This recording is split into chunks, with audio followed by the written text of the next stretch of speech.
Karen and I are heading to New Zealand for an international bow hunting trip, and I'm just going to run through how we have our bows set up and how we have them prepped for international travel. So first off, we keep the bows stored in this Pelican Air bow case. This is a Pelican 1745 bow case. A couple things I like about it, obviously super robust, it's waterproof, it's smash proof, all the things. I do write my name, I've got my phone number under here, but I don't want the internet to know my phone number, and then email address, just to make it obvious who owns this Pelican. So we've got 6 latches here.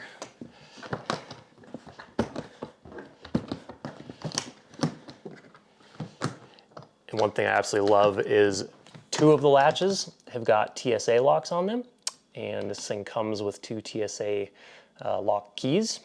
But when we open up the bow case, so right now we've got 2 bows in here. This was Karen's bow on the top. This is the Matthews Lift X. I did have to run the stabilizer in a little bit, which is super easy. You just unscrew this guy and run the stabilizer in for this to fit. So on the back here, we've got basically 2 ways to store your extra arrows. So always want to bring extra arrows on international trips. You can just strap some on right here, or you can put them into something like this. This is the Matthews new Arrow Vault. It's basically a much improved way to bring extra arrows. Traditionally, we would just bring like a plastic tube and throw your arrows in there. But now we've got this super sleek design that holds 6 arrows really, really tight together. Then we've got 2 pockets here. In this pocket, I've got my bow sight. For my bow, this is the Excel Landslide. It's nice, it's got a dovetail, so you can just like unscrew it and it slides off your bow. Now let's look underneath this guy. So I've got Karen's bow kind of strapped to the top, and there's these 2 little bungees here that hold it down. But now we'll undo that buckle and that one. And then we open it up and whoa! So we've got 2 quivers, my quiver and Karen's quiver. And then we've got my Matthews Lift X under here. So then we close this guy. Let's take Karen's bow off via these little bungees. So in this pocket, I keep kind of some archery essentials. So a couple releases. This is my backup release, the Onyx clicker.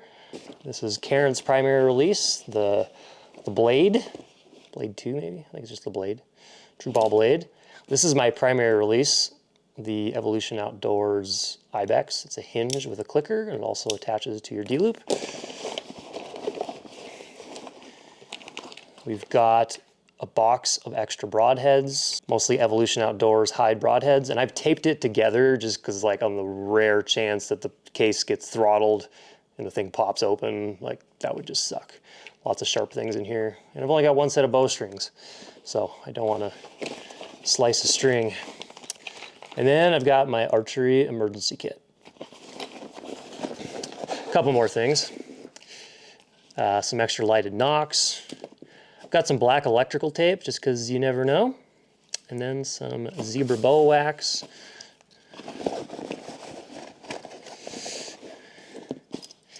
These are the TSA locks I was telling you about. We will keep these with us, but for now I'm just going to keep them in here. And then I've just got an Allen set.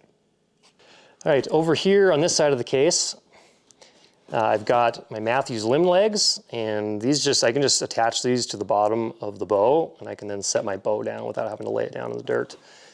And then, because this is a big hard case, it's going to be locked, I do like to keep my expensive optics in here. So right now I've got my Swaro spotting scope in the side. So one beauty of this case is it's just over 23 pounds. And for this international flight, we have a weight limit of 50 pounds. And if we go over that, we're going to get charged an oversized fee, which would be 400 bucks. But it is padded, it is huge. You can definitely store extra things. It's really nice so we can keep our spotting scope, expensive glass, and we'll probably end up putting some tripods, maybe some trekking poles in here, as well as a little bit of clothes just to maximize space, improve padding, as well as just try to get us right to that 50-pound threshold. So that is a run through on how we travel with our bow. Hopefully TSA doesn't open up the bow case and cut our strings. then we'd be SOL, but not expecting that.